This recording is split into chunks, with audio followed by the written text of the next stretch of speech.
Good evening, everyone. Tonight is March 8th, 2013. My name is Matthew Ogden, and I'm welcoming you to our regular Friday night international live broadcast from LaRouchePack.com. Tonight's broadcast will feature, as always, Mr. Lyndon Larouche. We're also joined in the studio by Jason Ross and Leandra Bernstein. So without further introduction, I give you Mr. Larouche. Well, as you've noticed, there have been some changes in the structure of the U.S. Congress. They have not been formally defined, but they are coming on rapidly. What is happening now is obvious, is that the Congress, as we have known it, as an institution for a long period of time, is now finished. We see that in the multi-phase arrangement among nominal Republicans, which is becoming quite a complicated business to keep track of, and Democrats and so forth.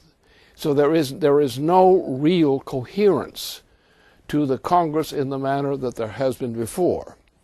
Now, that's not peak. There may be a lot of peak going back and forth in this process, but the issue is not peak. The issue is money. Because you're in a situation in which unless we get a Glass-Steagall bill through quick, the United States as a nation is going to disintegrate. This process of hyperinflation and all the fakery that Obama is doing and so forth cannot avoid that. The United States is already bankrupt. And there's only one way to fix it. There is no other. Glass-Steagall. And Glass-Steagall the way we've defined it. What Obama is doing and the rest of them are doing are simply skating on thinner and thinner ice. And it's not in the wintertime. It's in the summertime. And that's where we are. So there's no way in which the present monetary system of the United States can continue to exist under its present policies. There is only one way in which the United States can avoid going into total bankruptcy, and I mean disintegration. And that is Glass-Steagall as we have defined it for action. Now, you see the signs of this. For example, all this withholding of funds is simply fakery. What they're doing is simply speeding up the hyperinflation. Now, if you took about Germany back in 1923, you've got a fair idea of what kind of business we're talking about. This country is bankrupt. This nation is bankrupt. This presidency is bankrupt. This Congress is bankrupt. And there's only one way you can get it out of bankruptcy. Glass-Steagall. Why? Well, the point is how can you, by just Glass-Steagall, get out of bankruptcy? Well, it's not too difficult. If your head is screwed on properly, you can understand this.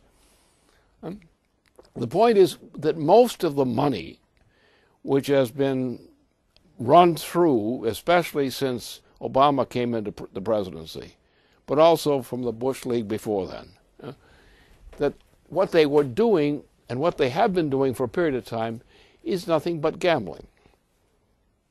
And they keep losing at the table. And so therefore, what you need is you can't say we have money, because money is now a dirty word. It doesn't mean anything. The fact that you've got money, when you look at the reputation of what our financial institutions are, they have a lot of money on their books, but there's nothing worth anything there.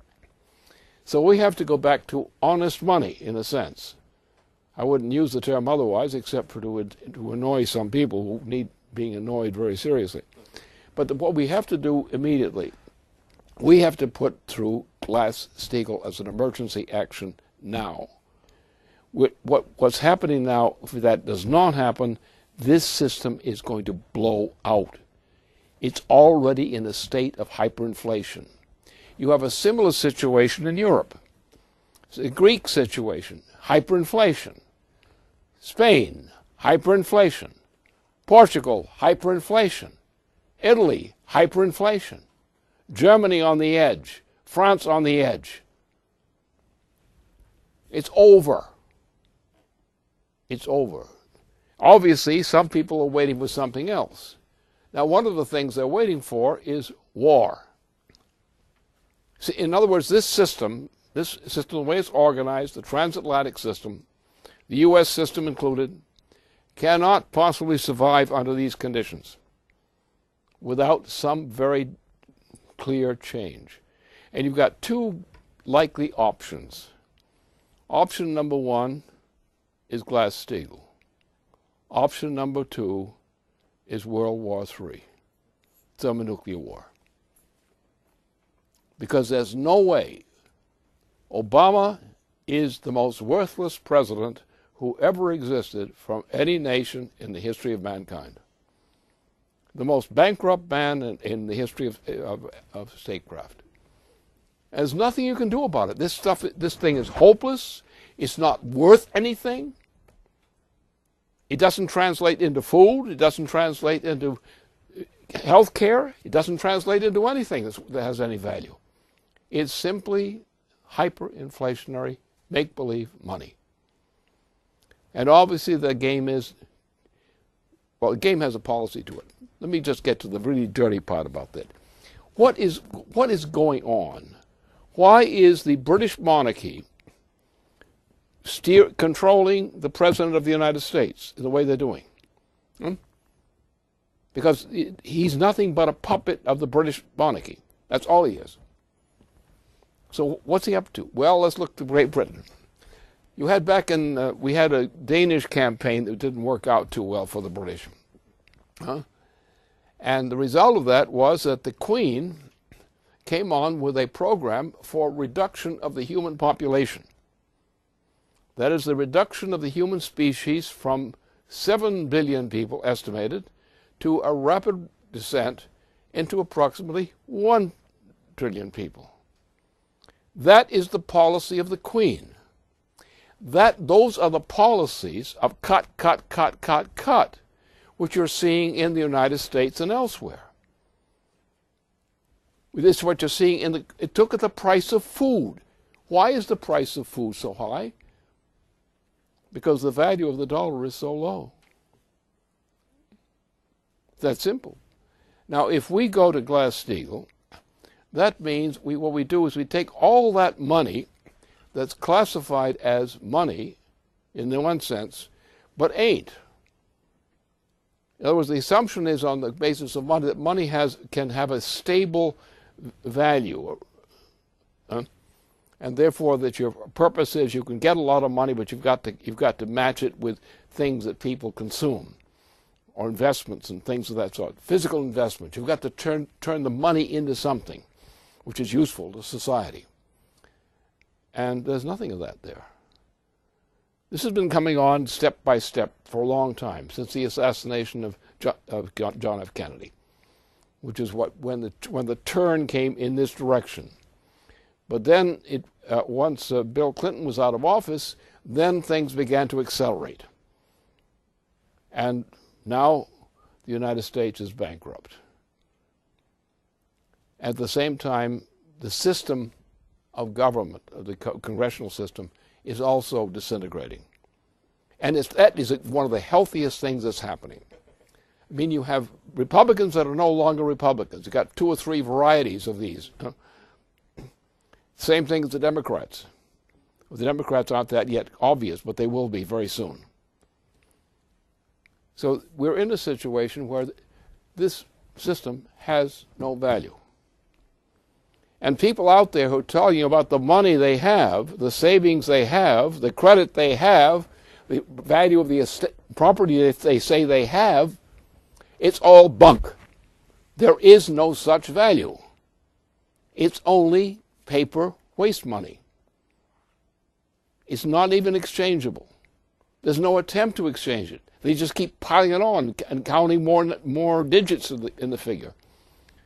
So as of now, anybody today who thinks that any of these party systems have anything that's competent, under which this United States can survive, they have to be nuts or almost stone dead foolish, because there's nothing for them here. But on the other hand, there's something we can have. We can have it under our Constitution. Glass-Steagall means that all the money that doesn't fit reality simply is not counted. We bring the accounts into balance under a Glass-Steagall reform. And all the money that doesn't fit in those shoes is not counted anymore. Now that means a lot of so-called wealthy people are going to get suddenly very broke. But that's only the rest of us have been through that long enough anyway. We're not going to worry about them. We have to worry about getting people productively employed, about their income, their nourishment, their health care, and other real things. We can do that under Glass-Steagall. But we've got to get Glass-Steagall rammed through early before the actual full fall crash occurs. Otherwise, you, whoever you are out there, don't have nothing unless you get Glass-Steagall now. There's no way you can have anything if they don't give you Glass-Steagall now. Now, I'm an expert in this matter, as a lot of our people in the Congress are not. Certainly the President is not competent in this question either. But we can do it. All it takes is the kind of action that Franklin Roosevelt took in 1932-33. That action will say, but it has to be on the basis of a Glass-Steagall plan. And a Glass-Steagall plan, on that basis, under that kind of reform, we can. Because once we get rid of this garbage, which we just simply ignore, because it has no value whatsoever, it can't be traded for anything, it's not worth anything.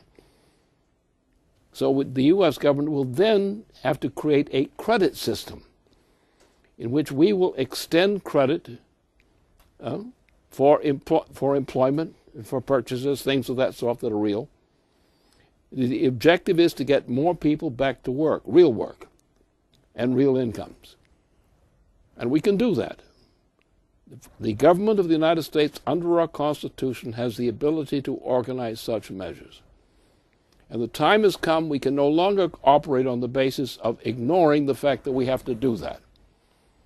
And what that has done. That reality has caught up with the members of the Congress, the Senate in particular, the Democrats also.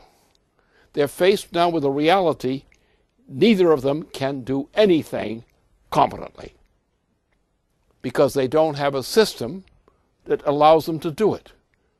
All they would have to do is have Glass-Steagall enacted as law, and I can tell you we have the means to organize exactly what has to be done to save this nation and to save the people in it.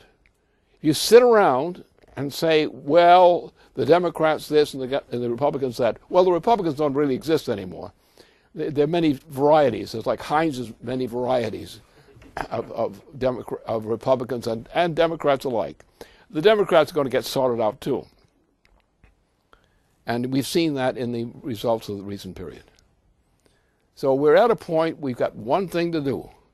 If you want you to be alive, if you want your neighbors to be alive, if you want this economy to exist, you, as a citizen, now must commit yourself now to force through Glass-Steagall immediately, together with an included credit system facility built into it.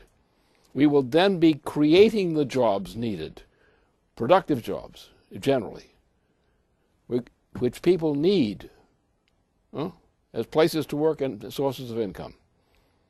We can do it.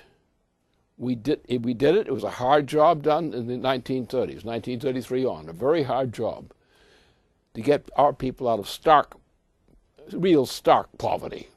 And I saw it then. I've seen it. I know what that looks like. And what we're looking at now is much worse than you would see in the Depression. That's where we're at. So the time has come, we have to make a decision. You're going to make a decision among politicians? No. You're going to make a decision about whether you want to live or not, whether you want the nation to exist or not.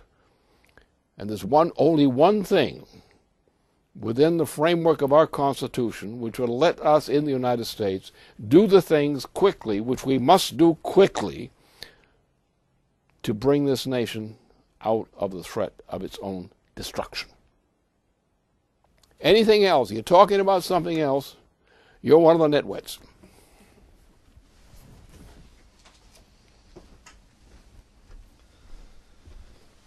Thank you very much. If you're just tuning in, you're watching a live webcast with Mr. Lyndon Larouche. Mr. Larouche has finished his opening remarks, and I would like to ask Jason Ross to please come to the podium.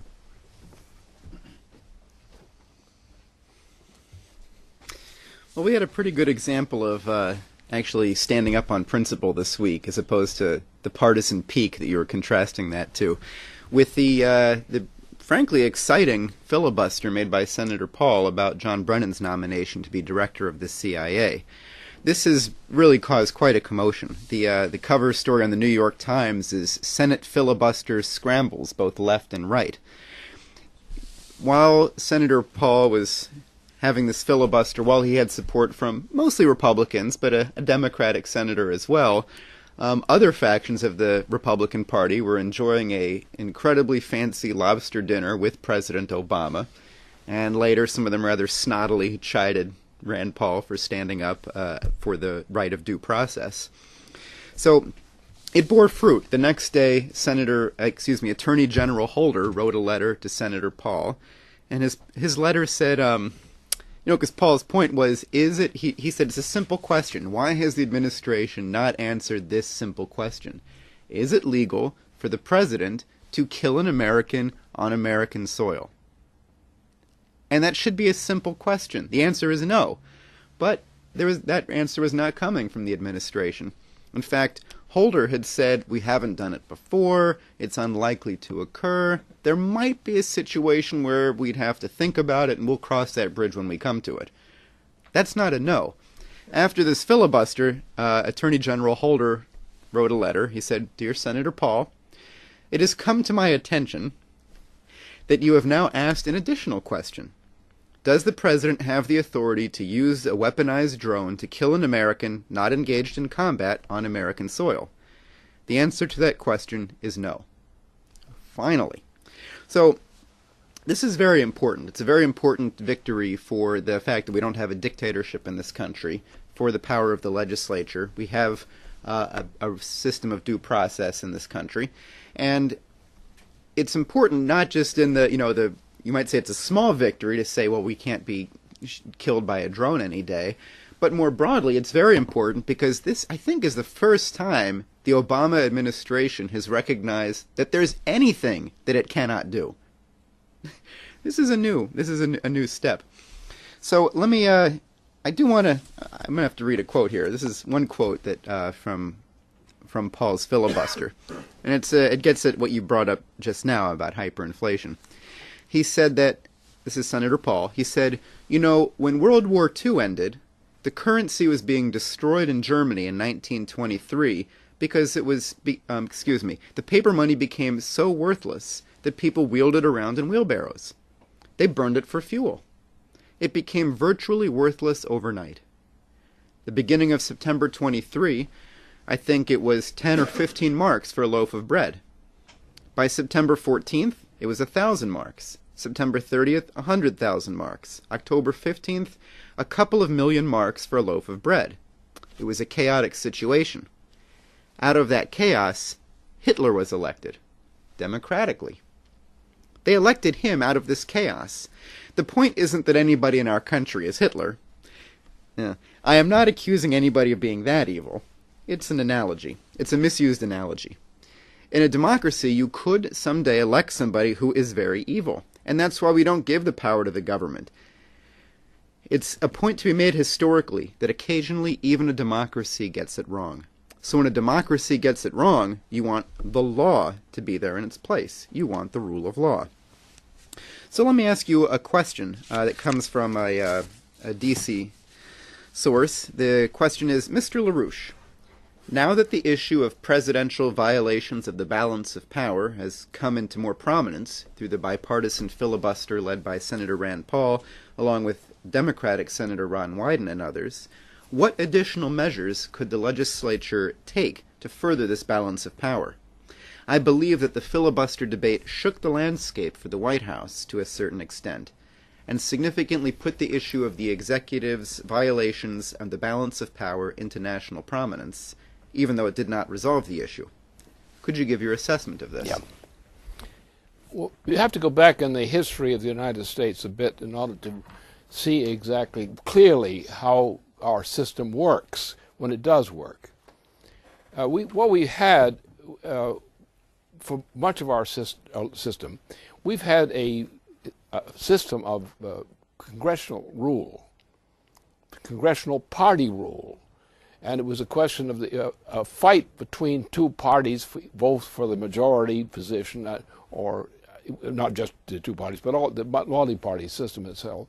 And that was the way we ran.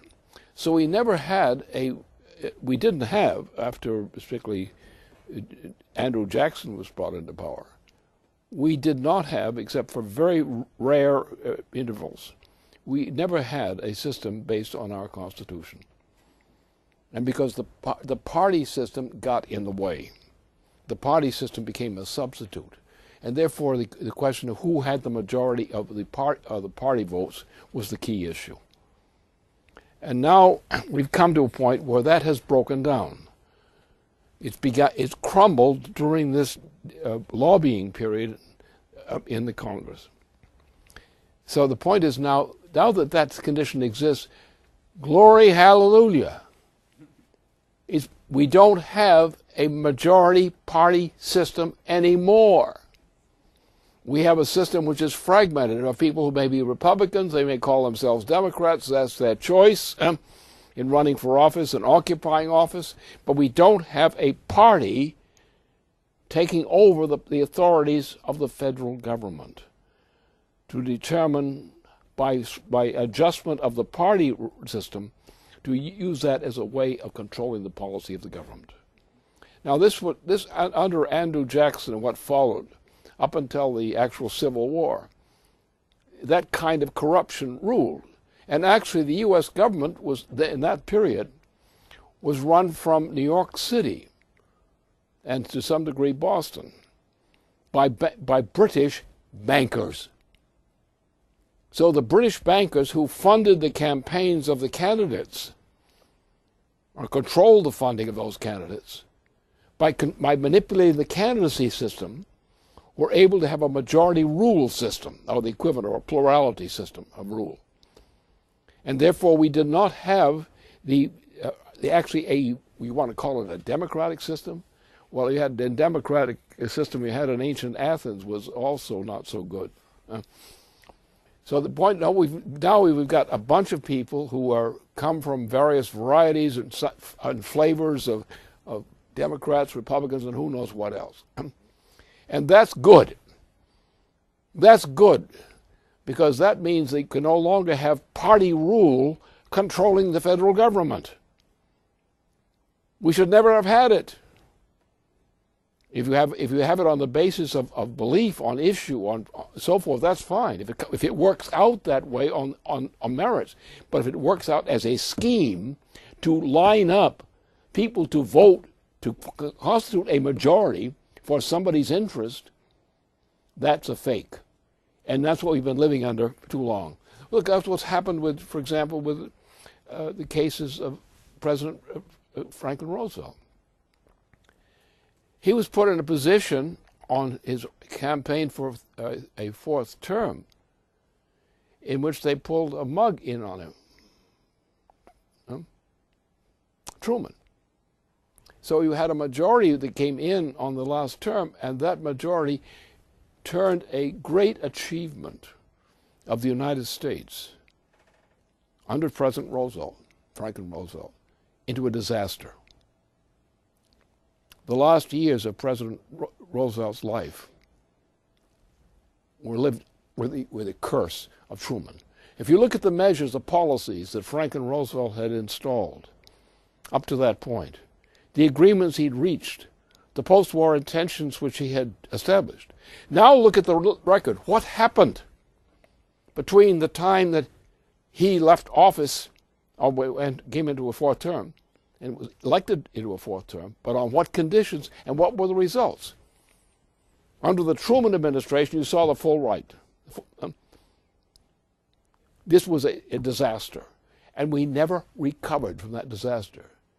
We did recover in a sense under John F. Kennedy, but they killed him, and we never had an honest party system after that. Now we have the Republican Party is now, in a sense, fragmented in terms of its views on hard issues. The Democratic Party is going to go through the same process, slowed down by the factor of Obama. But the Obama thing is going to backfire against the Democrats too. So now we've come to the point we have to get rid of that kind of party system.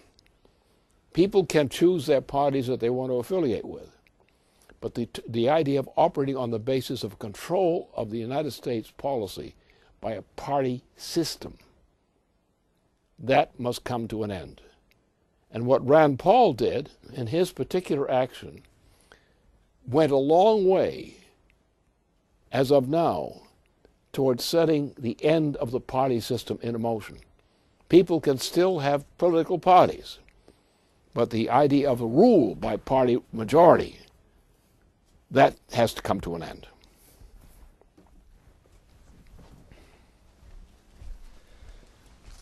Before I ask Leandra to come to the podium, I just want to underscore what you just said, because this is very significant.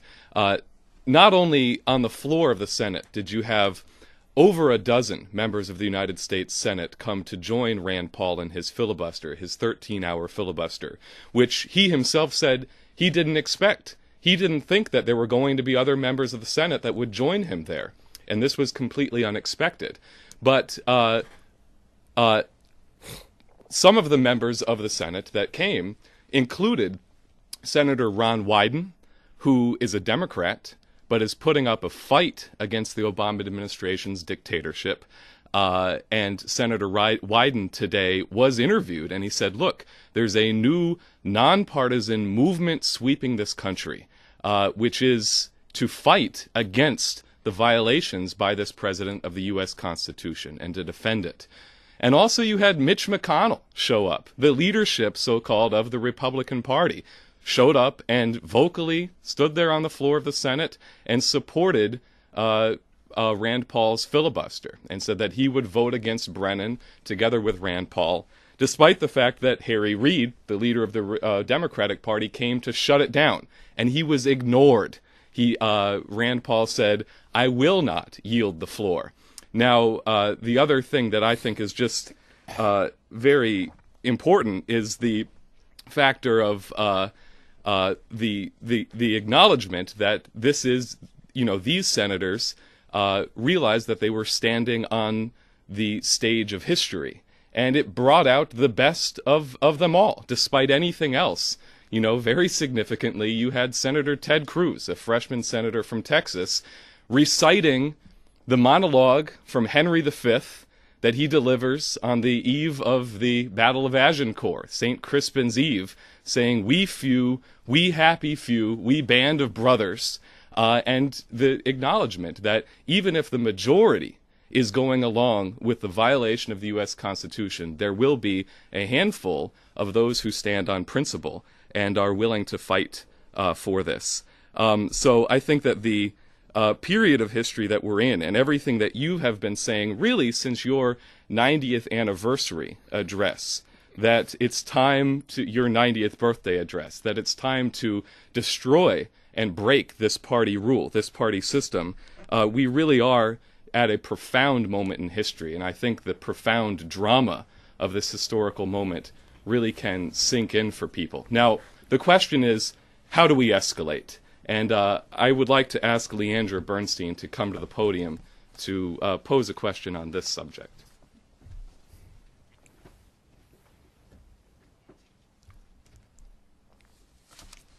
think I'll lower the microphone from both of you speaking to escalate, but I would like to raise a question that was absent from the 13-hour filibuster. There were glimmers of a potentially groundbreaking issue coming to the floor of the Senate, yet it was not brought up.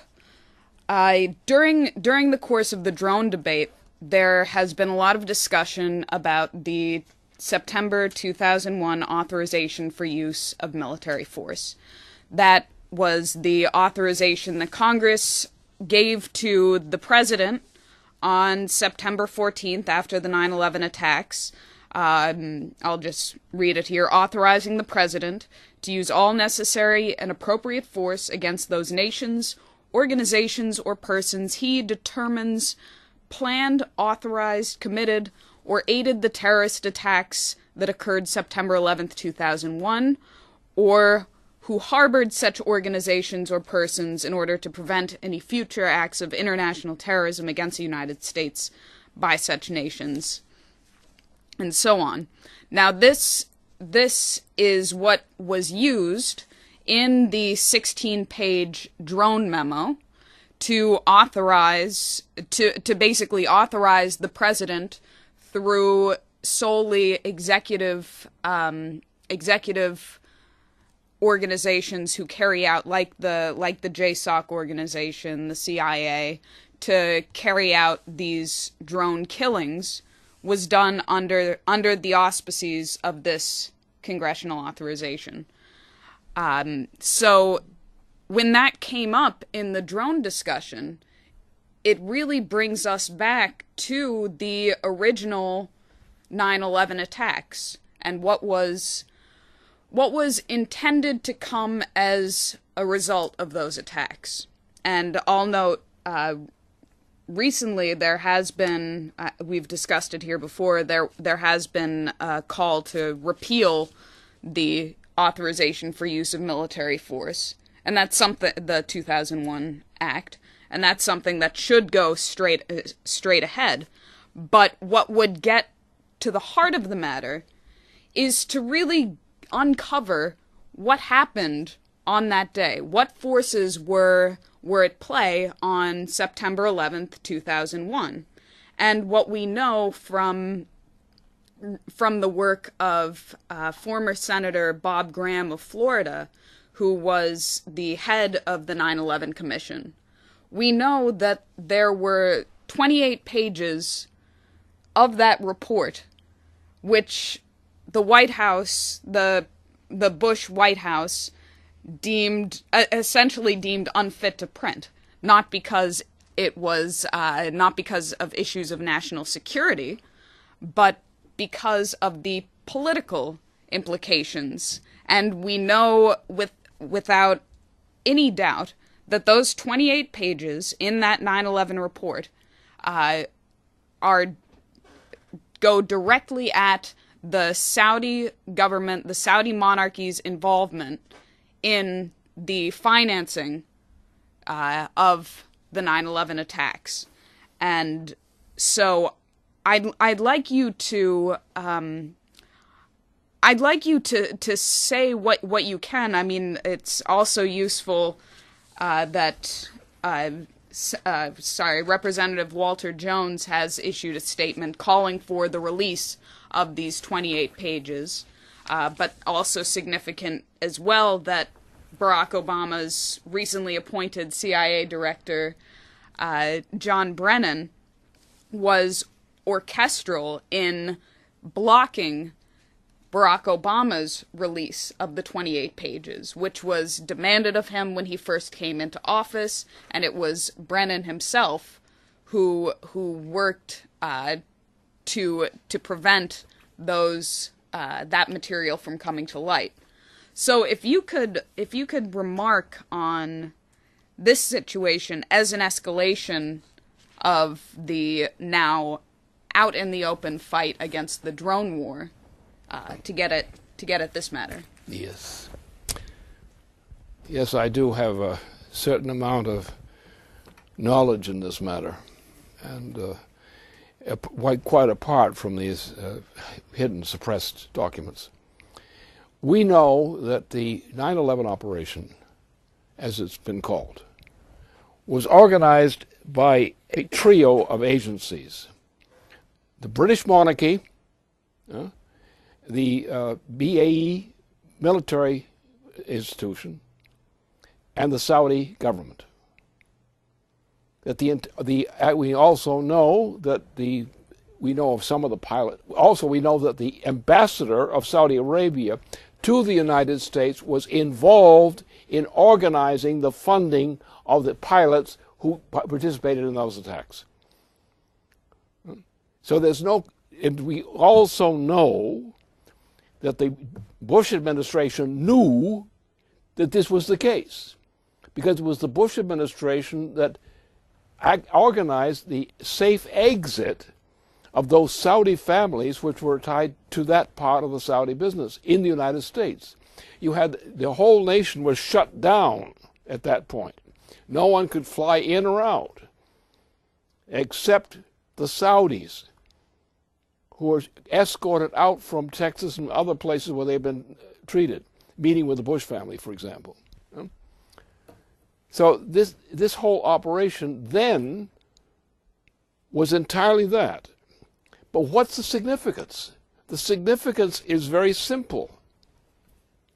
Who could get the United States, which had just suffered a major attack from Saudi and British forces who were involved in this, because the British institutions, the BAE, and the Saudi institutions were all part of this operation.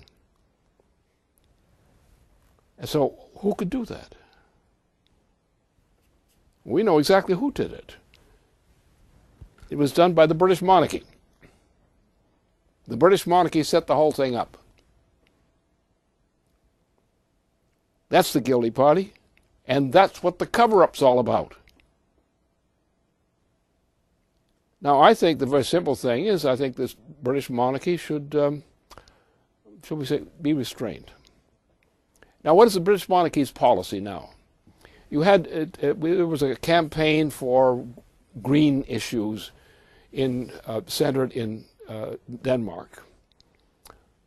What happened? Well, the Queen was very upset, but she made her point of view very clear. Her intention, and this is clear, her intention has been to reduce the present population of the planet from approximately 7 billion people to the order of approximately 1.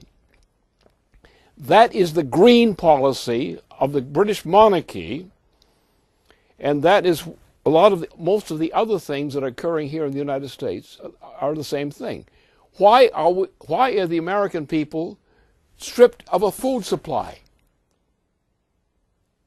Why did Monsanto and other companies, so forth, involve themselves with the federal government in cutting down the food supply of the United States? Who is starving the people of the United States? The same interests. The British Empire interests. They are the ones who are responsible. They are responsible, for the kind of warfare that's going on these issues now. And what we have is we have people in the United States in high positions of government, in high positions of politics, and of business interests, of banking interests, of the kind that have been swallowed everything up. That's where the enemy lies. And the point is, the United States has been betrayed by its own government, knowledgeably. Don't you think that they know what this thing is? Don't you think this is known? How can you suppress something without knowing what it is you're suppressing? Now, this is the great crime. This is a great treason by all of those officials of government of the United States who were complicit in the cover-up. The evidence was there. Why then, if the evidence is not there, why don't they just publish it, the 28 pages? Why don't they? Because they're covering it up. Because they're working for a foreign power against the people of the United States. That's the truth of the matter. And for the people of the United States, realize what's been done to them. They will demand relief from the kind of crap they've had been put through all these years, especially since 2001.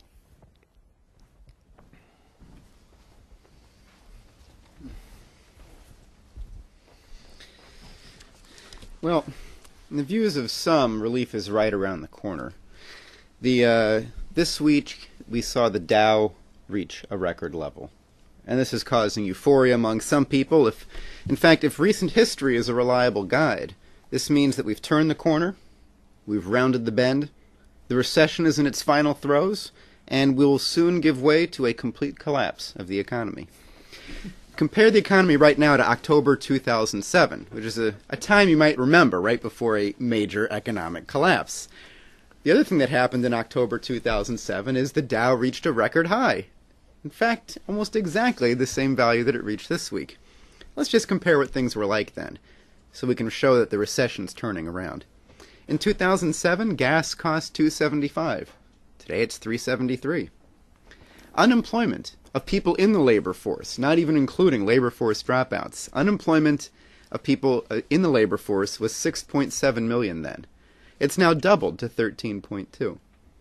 The number of Americans on food stamps, 27 million at the last peak of the Dow. Today, 48 million. The Fed's balance sheet, under 1 trillion then, over 3 trillion now. Debt as a percentage of our GDP, 38% in 2007. Today, doubling to 74%. Total U.S. debt, 9 trillion in 2007, 16.4 trillion today. So if anybody's thinking that the Dow's high right now means that everything's turning around, things are looking good right now, I mean, if anybody could even think that, then I don't know if they would have been able to get through as much of this program as to be able to see this question, but it'd be a very foolish way of thinking. Now, compare this to some other funding figures. I just earlier this week got a tour of the Princeton Plasma Physics Laboratory, where they're doing some really exciting work on plasma for the purpose of creating fusion. The ITER project, the International Fusion Project being built in France, it's a project that costs somewhere between $16 to $17 billion over the 10-year construction project. It's expected to be online in 2018. This project, the U.S., one of the 7 nations participating in building it, is contributing $45 million a year for a $16 to $17 billion project. At the Princeton Physics Lab, they're working on a new design for a stellarator, which is a different approach to fusion than the tokamaks that are typically used. It works more with the dynamics of the plasma.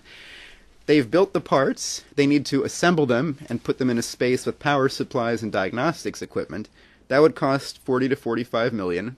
After they built the parts, they found out they couldn't get the funding to put them together, which would be about 45 million.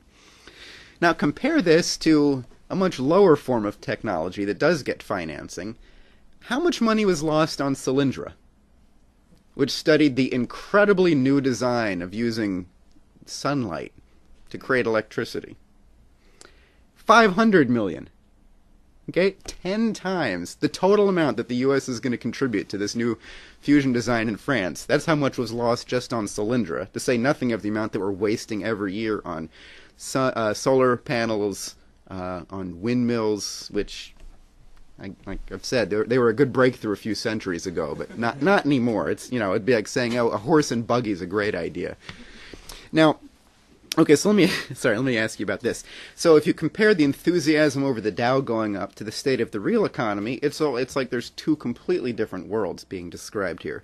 So let me ask you, if we're not supposed to look at the stock markets as an economic indicator, what would be useful indicators of economic growth? What are we trying to create? What are we looking to see?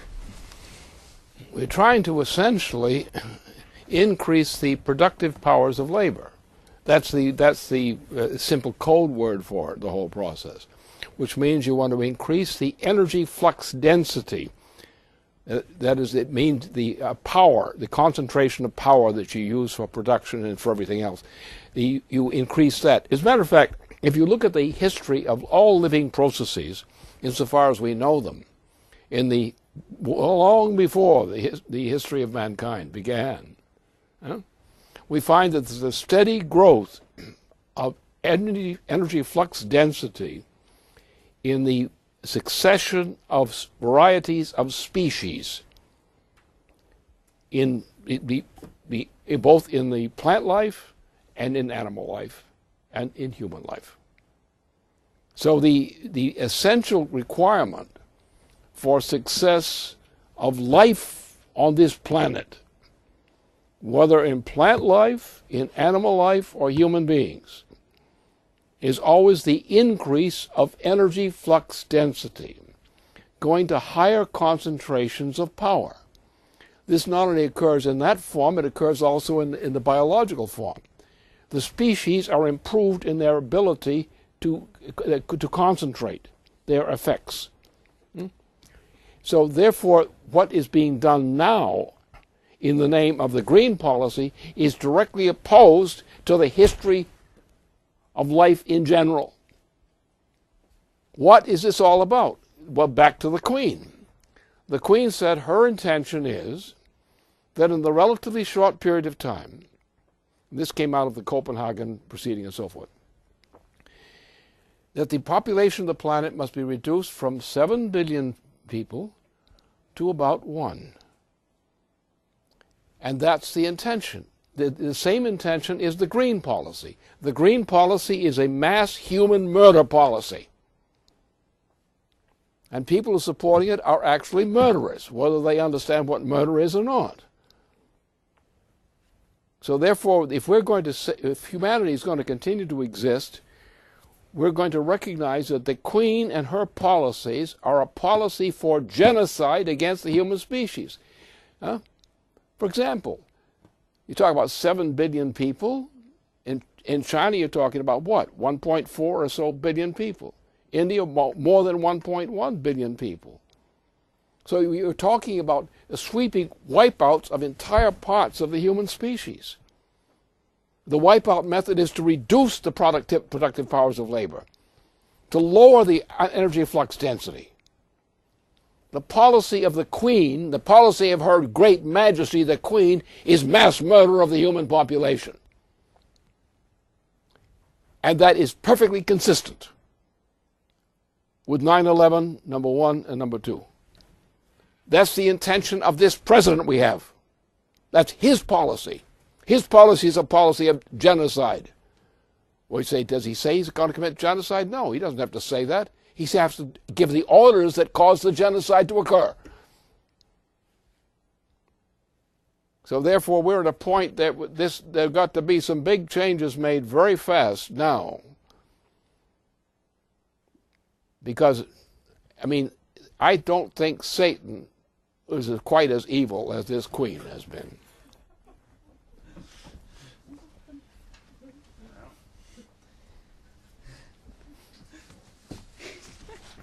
Well, it's good to know that the Queen doesn't have competition with Satan.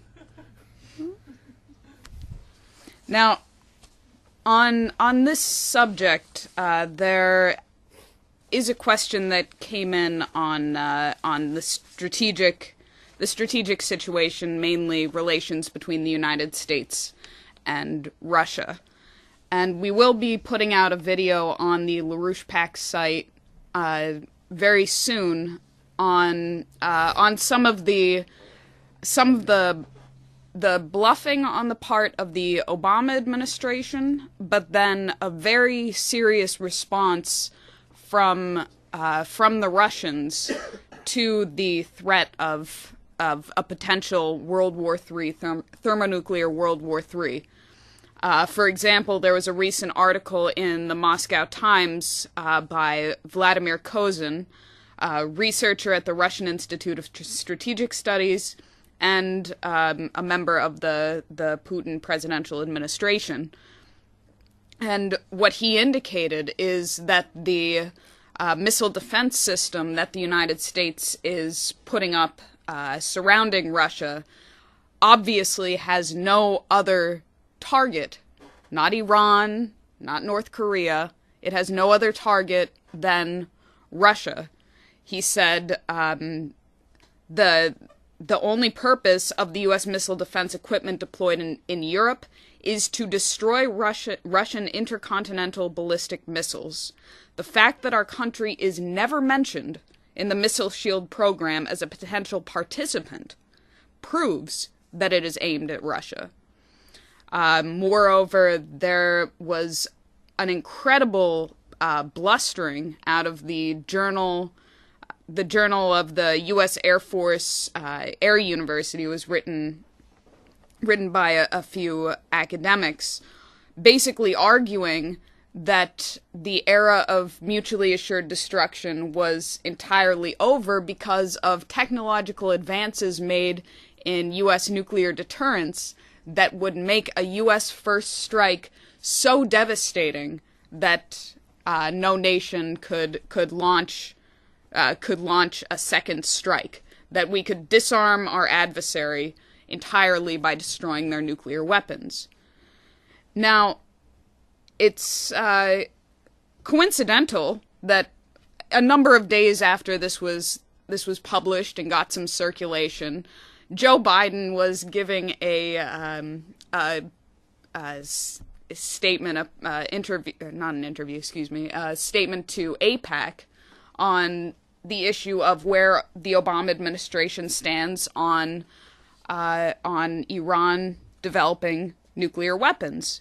And Joe Biden's statement was, "The President of the United States cannot and does not bluff." So it's well, maybe not entirely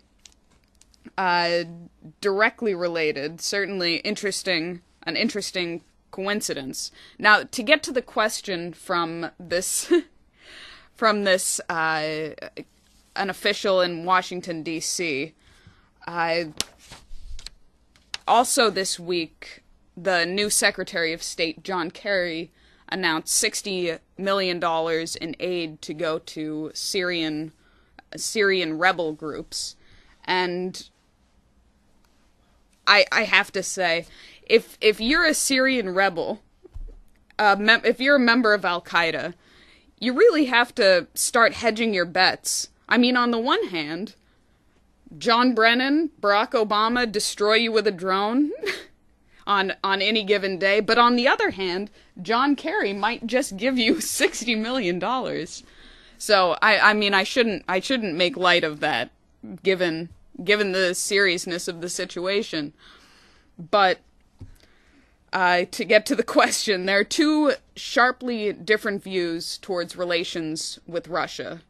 On the one hand, the recent meteor and asteroid events have sharpened some thinking in the United States for greater cooperation between the U.S. and Russia, especially in the direction of the strategic defense of Earth.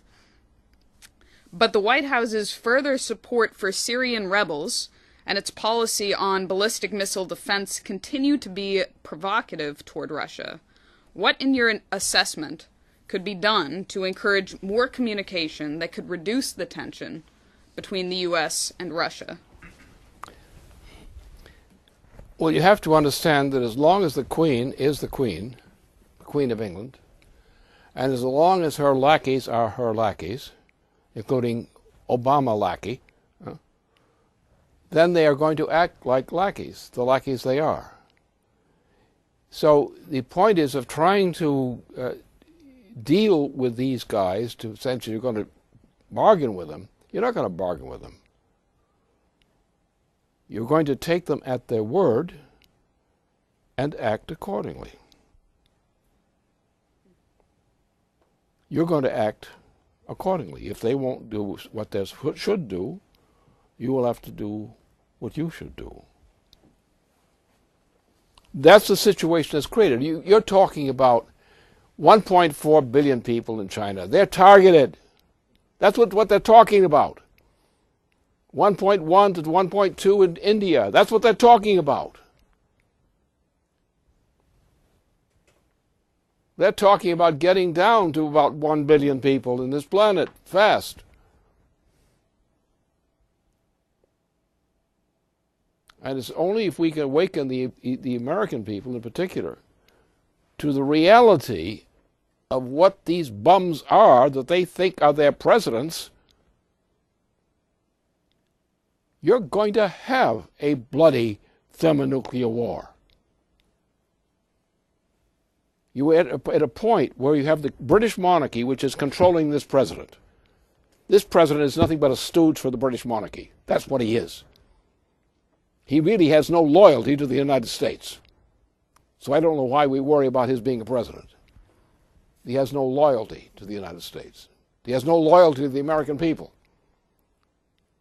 The point is, this thing has to be crushed. And if the United States won't do it, since we apparently have some of this power, then somebody's going to do it to us. We have never been in greater danger of general warfare than we are at this period. And there is no solution to this threat unless you bring Obama out of power.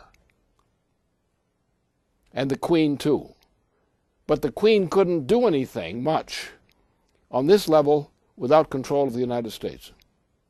So we got to take the power of the United States out of the hands of this president. Because he's a criminal. He doesn't have any, automatic great power. His power is limited to the fact that he honors his obligation as president and performs the function properly. If he's taking off on some other intention, then he's a traitor to the United States. That's where we are. We have people who are submitting to all kinds of abuses. They're out there, they're starving. They're being destroyed. Their children are being destroyed. The whole culture of the United States is being destroyed. And we're sitting here and allowing that to happen to our people? What kind of leaders do we have that allow that? Well, you know what I think about John Kerry. I'm not going to tell you, but I'll let you guess. Because I once called upon by Clinton to jump in and try to support this guy in his campaign for president. I regret that deeply as of now. But the point is, we're in that situation. We're now threatened by this kind of situation. And therefore, we either act as we should act, given the facts, or we know where we're going to go, and it ain't good.